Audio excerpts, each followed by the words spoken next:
বা জামাত আদায় করার তৌফিক দান করেছেন, আলহামদুলিল্লাহ। মসজিদের আদব হচ্ছে যে মসজিদের ভিতরে কোনো শোরগোল হবে না, মসজিদ শান্ত থাকবে। কেউ একজন কথা বললে বাকিরা সামনে হবেন, তারা শুনবেন। মিডিয়ার ভাইরা তাদের কিছু পেশাগত দায়িত্ব পালন করবেন। এ কারণে কারো কারো একটু কষ্ট হবে।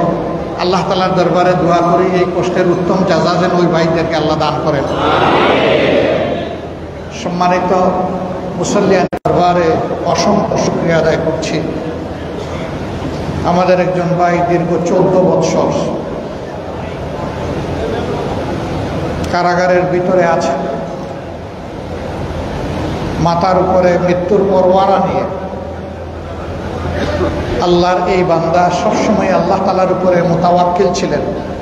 আইতাম যাদেরকে খুন করা হয়েছে, প্রভুর দরবারে দোয়া করি রাব্বুল ইজ্জত তাদেরকে মর্যাদাবান শহীদ হিসেবে তাদের পরিবার আপনজন প্রিয়জনকে তুমি সবরে জামিল আতা করো, তাদের